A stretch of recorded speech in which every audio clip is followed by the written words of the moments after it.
Hello friends, I am Payal. How are you? I hope so that you all are fine and request you to please stay at home, stay safe, stay healthy. आज हम करेंगे part 4 question 7 to 10।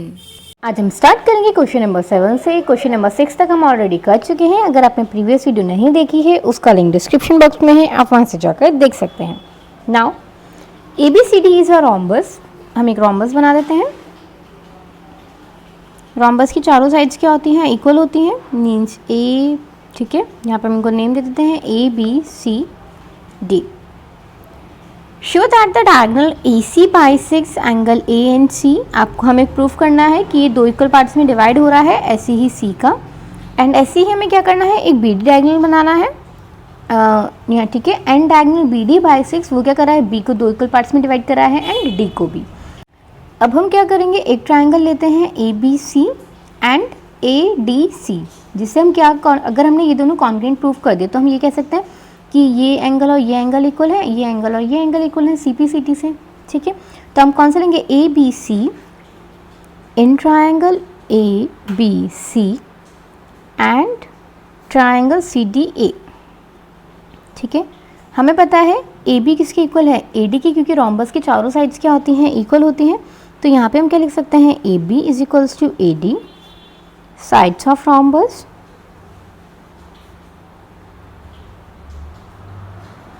ठीक है। ऐसे हम क्या बोल सकते हैं, BC is equals to DC, ये भी क्या होगा, साइड्स ऑफ रोम्बस। एंड अब आप देखेंगे इन दोनों ट्राइंगल में क्या कॉमन आ रहा है, AC। तो यहाँ पे हम क्या लिख देंगे, AC is equals to AC, ये क्या हो गया, कॉमन। अब हम ये किससे कर देंगे, तीनों ही हमारी क्या है, ये साइड्स हैं। तो triangle ABC congruent to triangle CDA by SSS criteria, ठीक है। जिससे हम क्या बोल सकते हैं, CPCT से BAC angle BAC is equals to क्या होगा, DAC, क्योंकि हमें इन दोनों को अगर हमने इक्वल प्रूफ कर दिया, is equals to angle DAC by CPCT। इससे हमें क्या पता चल गया, डायगोनल AC किसको बाइसेक्ट कर रही है, A को बाइसेक्ट कर रही है। ऐसे हम C को भी लिख सकते हैं, BCA angle BCA is equals to क्या होगा, DCA। यहाँ पे भी क्या हो गया, बाय CPCT, ठीक है। ऐसे ही अगर हम इन दोनों ट्राइंगल्स को भी कॉन्ग्रुएंट प्रूफ करेंगे तो हमारे इसको भी हम ऐसे लिख सकते हैं, CPCT से, मीन्स ABD और CBD, ठीक है। तो सिमिलरली इन ट्राइंगल कौन कौन से लेंगे हम, ABD and triangle BCD। Sorry, यहाँ पे CBD लिखेंगे क्योंकि हमें B को करना है ना, ठीक है। तो CBD क्लियर है। एक हमने कर लिया ABD एंड दूसरे कर लिया CBD, जिसकी वजह से आप यहाँ पे क्या लिख सकते हैं, हम अब इनको प्रूफ, क्योंकि सेम नहीं तो आएगा ये सब कुछ ही, तो अब आप यहाँ पे डायरेक्टली लिख सकते हैं, therefore ABD is equals to CBD angle ABD is equals to angle CBD by CPCT लिख सकते हैं आप, ठीक है। जब हम प्रूफ कर देते हैं, सिमिलरली करके लिखते हैं ना, तो हम डायरेक्ट लिख सकते हैं, फिर हमें दोबारा करने की ज़रूरत नहीं होती। ऐसे अब हम D वाले को भी लिखेंगे, क्योंकि हमने यहाँ पे B को भी लिख दिया, A को भी लिख दिया, C को भी लिख दिया। अब बस किसका बचा है, D का बचा है। तो ADB angle ADB is equals to angle CDB, ठीक है। ये भी किससे हो जाएगा हमारा, बाय CPCT। हैंस अब हम क्या बोल सकते हैं, हैंस अब हम डायरेक्ट ये वाला ही लाइन लिख सकते हैं, diagonal AC bisects angle A angle C, diagonal AC, ये आप यहाँ पे भी लिख सकते हैं, ठीक है। यहाँ पर ये वाली लाइन आ जाएगी, hence diagonal AC bisects angle A and angle C। And यहाँ पर अब आप इसके नीचे क्या लिख सकते हैं, hence diagonal BD bisects angle B and angle D. ठीक है, हमें यही तो क्या करना था, प्रूफ करना था। तो आप यहाँ पे क्या लिख सकते हैं, हैंस प्रूव्ड। अगर आपको इस क्वेश्चन में कोई भी क्वेरी हो आप कमेंट बॉक्स में मैसेज कर सकते हैं। Now question 8, ABCD is a rectangle. हम एक रेक्टेंगल बना लेते हैं।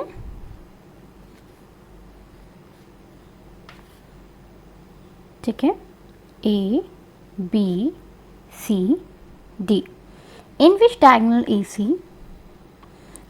AC क्या कर रही है, बाइसेक्ट कर रही है angle A as well as angle C को। मीन्स दो इक्वल पार्ट्स में क्या कर रही है, डिवाइड कर रही है।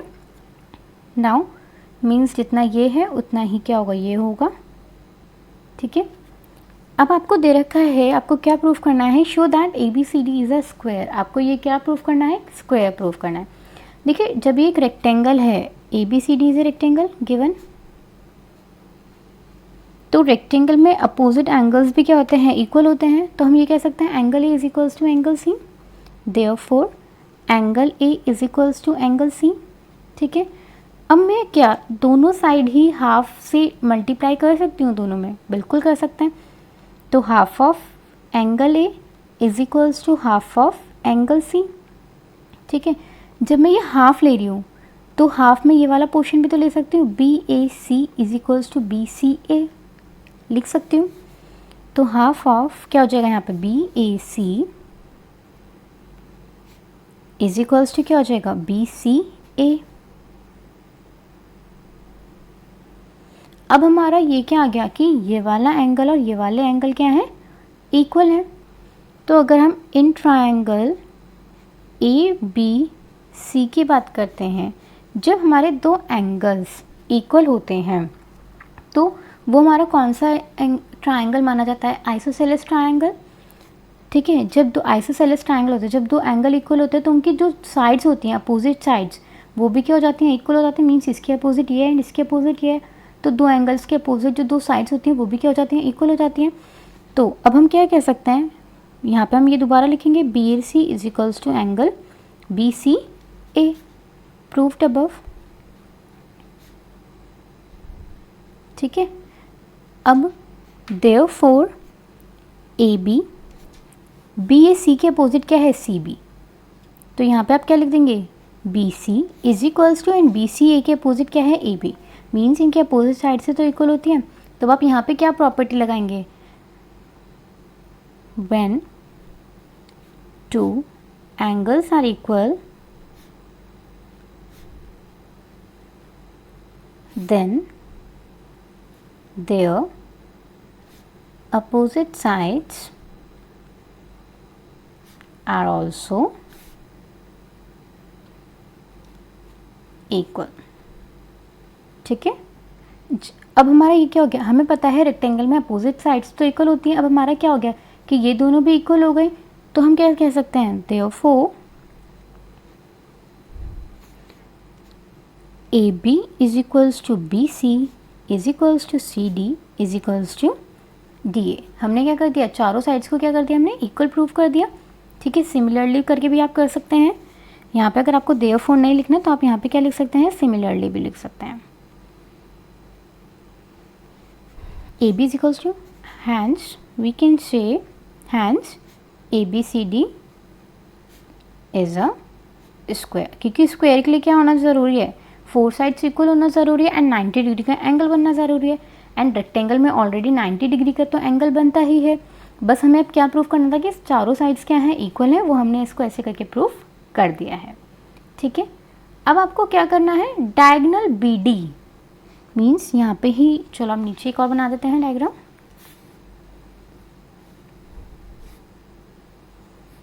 ABCD, AC हमारा ऑलरेडी था। अब हम यहाँ पे क्या कर देते हैं, डायगोनल BD भी बना देते हैं। Diagonal BD bisects angle B as well as angle D। Means हमें क्या प्रूफ करना है कि BD जो बाइसेक्ट कर रही है वो क्या कर रही है, वो मतलब इन दोनों को इक्वल पार्ट्स में डिवाइड करिए, जितना ये है उतना ये है एंड इतना ये है उतना ही ये है। अब हम ये कैसे प्रूफ करेंगे, अगर हम ये वाला ट्रायंगल ले लेते हैं BCD, या फिर आप ABD भी ले सकते हैं, आपकी मर्जी, आप कोई सा भी ले सकते हैं। हमें क्या प्रूफ करना है, ये वाला एंगल और ये वाला एंगल इक्वल करना है। बट हमें पता है चारों साइड्स क्या हो गई, इक्वल हो गई, क्योंकि ए बी सी डी क्या है, स्क्वायर है। अगर हमने ये दोनों ट्राइंगल लिए, हमें पता है दो साइड्स इक्वल है, तो इनके जो एंगल अपोजिट होंगे वो भी क्या होंगे, इक्वल होंगे। ठीक है, तो ऐसे ही अगर हम इस वाले ट्राइंगल में देखते हैं, ये और ये क्या है, इक्वल है। और जब हमारा एक रेक्टेंगल है, साइड्स क्या होंगी, पैरेलल होंगी, तो जिसकी वजह से हम क्या बोल सकते हैं, ये वाला एंगल और ये वाला एंगल भी हमारे क्या होंगे, इक्वल होते हैं ऑल्टरनेट इंटीरियर से। तो अब हम लिख लेते हैं, वरना ऐसे आप कंफ्यूज हो जाएंगे। ठीक है, पहले अब हम क्या लेते हैं, कौन सा ट्राइंगल लेते हैं, बी सी डी ले लेते हैं। लेट्स से हम in triangle B C D, B C is equals to C D. ठीक है, B C is equals to C D, sides of a square. अब हम इसकी वजह से हम क्या लिख सकते हैं, इसके सामने कौन सा एंगल, ये वाला एंगल है, तो C B D angle. But B C के सामने कौन सा एंगल बन रहा है, ये वाला, तो B D C angle B D C is equals to क्या होगा, सी डी के सामने वाला ये वाला है, तो सी बी डी। ठीक है, समझ में आ गया ये हम कैसे लिखते हैं, when two sides are equal,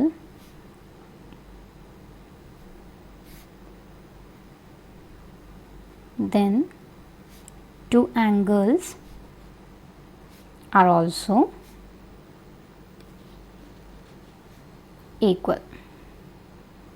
ठीक है, ये और ये हमने इक्वल प्रूफ कर दिया। सिमिलरली मैं ये भी लिख सकती हूँ, सिमिलरली करके लिख देते हैं अब हम। Similarly in triangle B A D में भी क्या होगा, A B D is equals to, means ये वाला और ये वाला एंगल हम क्या लिख रहे हैं, इक्वल लिख रहे हैं। A B D is equals to angle A D B. ठीक है, इसको हम ऐसे करते हैं, इक्वेशन 1 मान लेते हैं, इसको इक्वेशन 2 मान लेते हैं। अब हम ये भी लिख सकते हैं, ये वाला एंगल और ये वाला एंगल क्या है, इक्वल है, ऑल्टरनेट इंटीरियर एंगल्स। तो C B D angle C B D is equals to क्या होगा, ए डी बी। देखिए बाइसेक्ट के लिए हमें क्या प्रूफ करना ज़रूरी है कि ये दो इक्वल पार्ट्स में डिवाइड हो रहा है। अब हमें पता है ये और ये इक्वल है, ये और ये इक्वल है, बट हम ये इन दोनों को कंबाइन भी तो करना है, इस पूरे को कंबाइन करना है ना, जब भी तो हम कह पाएंगे कि ये दोनों क्या कर रहे हैं, बाइसेक्ट कर रहे हैं, जिसके लिए हमें ये सब करना ज़रूरी पड़ रहा है। अगर ऐसा कुछ होता है कि हमें ये दोनों एंगल इक्वल प्रूफ करना है, तो हमने वो ऑलरेडी कर चुके हैं। बट जब हमें क्या करना होता है कि बाइसेक्ट के लिए मतलब क्या करना होता है कि ये वाला एंगल इसके इक्वल है, ये वाला एंगल इसके इक्वल है। जब ये एंगल इसके इक्वल आ जाएगा, ये एंगल इसके इक्वल आ जाएगा, तो हम क्या कह सकते हैं, एंगल बी एंड डी, मतलब बी डी डायगोनल जो है वो बाइसेक्ट कर रही है बी को बी एंड डी को बी। ठीक है, यहाँ पे हमने क्या लिख दिया, C B D is equals to A D B, means ये वाला एंगल एंड ये वाला एंगल क्या कर दिया हमने, ऑलरेडी इक्वल दिखा दिया। यहाँ पे आप क्या लिख देंगे, ऑल्टरनेट इंटीरियर एंगल्स। ठीक है, ऐसे ही मैं इस वाले को एंड इस वाले को भी इक्वल कर सकते हैं ऑल्टरनेटिंग एंगल से। तो A B D is equals to क्या हो जाएगा, सी डी बी। यहाँ पे भी सेम ऑल्टरनेट इंटीरियर। हमने 1 2 3 एंड 4 देखिए, मैं इनको थोड़ा नेम देके अब आपको समझा देती हूँ। ये है 1, ठीक है, इसको हमने 2, इसको 3 एंड इसको क्या कर लिया 4। अब हमें पता है, हमने यहाँ पे क्या प्रूफ करा है, B D C is equals to C B D. A B C D means B D C ये वाला, इसको हम angle 1 is equals to C B D, angle 1 is equals to angle 3। And अगर हम similarly इसमें देखते तो क्या लिखा है, angle 2 is equals to angle 4। ठीक है, ए बी डी, तो यहाँ पे क्या आ जाएगा, angle 4 is equals to angle 2। ठीक है, आपको ऐसे जल्दी समझ में आ जाएगा। C B D means angle 3 is equals to angle 2, तो यहाँ पे लिख लेती हूँ angle 3 is equals to angle 2 and यहाँ पे क्या कर लेते हैं, angle 4 is equals to angle 1। ठीक है। अब देखिए 1 किसके इक्वल है, 3 के इक्वल है, मीन्स 1 3 के इक्वल है, 2 4 के इक्वल है, ये इसके इक्वल है, ये इसके इक्वल है। तो अब हम क्या कर सकते हैं, फ्रॉम इक्वेशन 1 2 3 4 1 2 3 एंड 4 क्या बोल सकते हैं, 1 2 के इक्वल हो जाएगा एंड 3 4 के इक्वल हो जाएगा। Angle 1 is equals to angle 2 and angle 3 is equals to angle 4। Hence जब ये दोनों इक्वल हो गए, ये भी इक्वल हो गए, hence diagonal BD bisects angle B and angle D। ठीक है, आप इसको, ये जो मैंने नेम्स लिखे हैं ना, इससे बेटर आप जब डायग्राम बनाएंगे, फिगर जब आप इसका बनाएंगे तो आप ऐसे नेम से देना, तो उससे क्या होगा कि आपको बहुत समझने में ईजी हो जाएगा। ठीक है, हमने पहले क्या किया है, सेकंड पार्ट से आपको एक बार और अच्छे से बता देती हूँ। सेकंड पार्ट में हमने क्या किया है, कोई सी भी आप मीन्स जब हमें पता है सारे साइड्स इक्वल है, इन दोनों से हमने क्या प्रूफ कर दिया कि ये वाला एंगल और ये वाला एंगल क्या है, इक्वल है, 1 एंड 3 इक्वल है।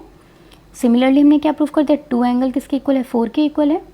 एंड अब हमें पता है 3 एंड 2 कौन से होते हैं, ऑल्टरनेट होते हैं, एंड 1 एंड 4 कौन से होते हैं, ऑल्टरनेट, क्योंकि ये क्या है, एक पैरेललोग्राम भी है जब ये स्क्वायर है या रेक्टेंगल है। ठीक है, जिसकी वजह से हमने क्या बोल दिया, एंगल 1 एंगल 2 के बराबर है एंड एंगल 3 एंगल 4 के बराबर है, जिसकी वजह से हम क्या कह सकते हैं, diagonal BD bisects angle B and angle D। I hope so आपको ये क्वेश्चन अच्छे से समझ में आ गया होगा। Now question number 9, in a parallelogram ABCD P and Q are points taken as BD पर हमने पॉइंट्स ले रखे हैं, ये है P, ये है P, ये है Q। आपको क्या दे रखा है, DP is equals to BQ। क्या शो करना है, APD मीन्स ये वाला ट्राइंगल किसके इक्वल करना है, CQB के। ठीक है, तो हम ट्राइंगल ले लेते हैं, in triangle APD and triangle CQB। अब हमें पता है, पहले हमने AB लिया है तो यहाँ पे क्या लिखेंगे, AD is equals to BC, sides of a parallelogram. Parallelogram में क्या होता है, अपोजिट साइड्स क्या होती हैं, इक्वल होती हैं। तो AD is equals to BC, sides of parallelogram.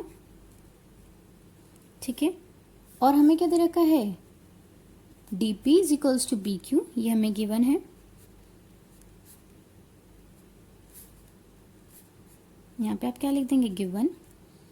ठीक है, अब आप देखिए ये वाला एंगल और ये वाला एंगल, ये कौन से होते हैं, ये जो पैरेललोग्राम है मीन्स, ठीक है, ये एक पैरेललोग्राम है, यहाँ पर ये और ये वाले एंगल कौन से होते हैं, ऑल्टरनेट इंटीरियर होते हैं।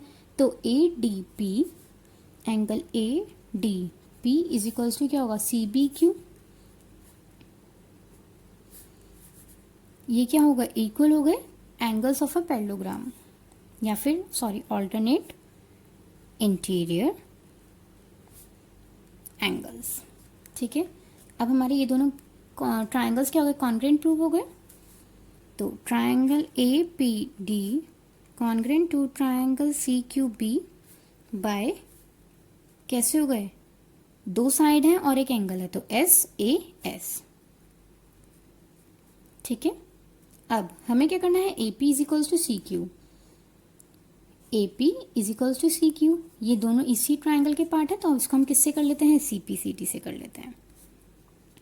डायरेक्ट लिख देंगे AP is equals to CQ by CPCT। ठीक है, अब हमें क्या प्रूफ करना है, AQB मीन्स, एक डायग्राम और बना लेती हूँ मैं आपको यहाँ पे अच्छे से।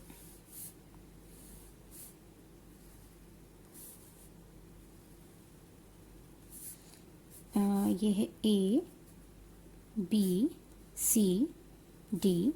ठीक है,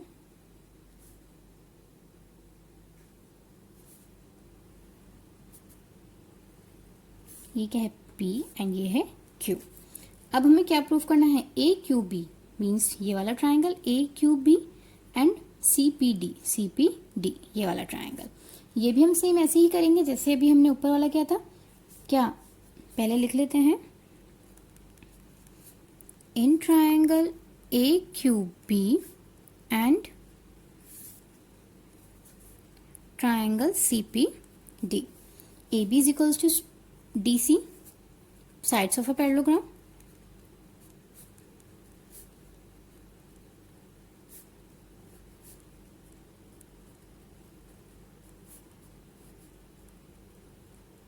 ठीक है, अब हमें क्या पता है, BQ is equals to PD means, ठीक है, हम इसको भी लिख सकते हैं क्योंकि ये भी तो इस ट्राइंगल का ही पार्ट है. तो BQ is equals to DP given and C, हमने ये दोनों ट्राइंगल लिए तो ये और ये वाले ट्राइंगल्स क्या हो गए, मीन्स ये वाले दोनों एंगल्स क्या हो गए, ऑल्टरनेट एंगल हो गए. तो ABQ is equals to CDP, alternate interior. ठीक है, तो हमारा ये वाला ट्राइंगल भी किससे हो गया, SAS से हो गया. AQB congruent to triangle CPD by SAS congruency. अब हमें फोर्थ में क्या करना है, AQ is equals to CP means AQ is equals to CP, CPCT से कर देंगे ये हम बाय CPCT. अब देखिए हमारे ये इसके इक्वल आ गया एंड ये इसके इक्वल है. हमने ऑलरेडी यहाँ पे भी प्रूफ करा है, ये यहाँ पे प्रूफ करा है. अब आपको फिफ्थ में क्या प्रूफ करना है वो देख लेते हैं. APCQ is a parallelogram. जब आप अपोजिट साइड्स इक्वल हैं तो हम क्या बोल सकते हैं, APCQ is a parallelogram. Hence opposite sides are equal, therefore APCQ is a parallelogram. आपका ये क्वेश्चन कंप्लीट हो चुका है एंड अगर कोई भी क्वेरी हो आप कमेंट बॉक्स में मैसेज कर सकते हैं. Now question number 10. ABCD is a parallelogram जिसमें आपको क्या दे रखे हैं, AP and CQ are perpendiculars. From A से जा रहा है P एंड C से क्या जा रहा है Q on the diagonal PD. ठीक है, शो दैट APB मीन्स ये वाला ट्राइंगल एंड CQD, इन दोनों ट्राइंगल्स को आपको क्या करना है, कॉन्ग्रेंट प्रूफ करना है. ये जब ऑलरेडी पैरेललोग्राम है तो हम क्या लिख सकते हैं, AB and CD are equal sides of a parallelogram. तो इन ट्राइंगल APB ये सेम ऊपर वाले के ही तरह है. ठीक है, तो क्या लिख देंगे, AB is equals to CD sides of parallelogram. ठीक है, ये 90 डिग्री बना रहे हैं दोनों ही, PB एंड QB. तो इसको भी हम लिख देंगे, क्या लिख देंगे, APB is equals to CQD. याद रखिएगा जिस पे भी 90 डिग्री मतलब एंगल बनता है उसको हम मिड में लेते हैं. ठीक है, ये नहीं हम ऐसा नहीं लिख सकते PAB, नहीं, हमें अगर P का लिख रहे हैं तो हमें P को मिड में लेना है. ये क्या है, ईच 90. और अब हम क्या कह सकते हैं, ये हो गया, ये भी हो गया, ये इसके इक्वल हो गया. अब देखिए ये वाला एंगल और ये वाला एंगल क्या होता है, इक्वल होता है. ठीक है, ऑल्टरनेट एंगल से क्योंकि पैरेललोग्राम है. तो एंगल पहले हम ये वाला लिखेंगे, ABP is equals to angle क्या होगा, CDQ. ये क्या है, ऑल्टरनेट इंटीरियर एंगल. अब हमारे दो एंगल हैं और एक साइड है तो ये किससे हो जाएगा, ASA से. Triangle APB congruent to triangle CQD by ASA. ठीक है, अब हमें क्या करना है, AP is equal to CQ, ये हम किससे कर देंगे, CPCT से कर देंगे. Now second part, AP is equals to CQ by CPCT. ठीक है, वीडियो अच्छी लगी हो तो लाइक करें, शेयर करें एंड चैनल को सब्सक्राइब करें.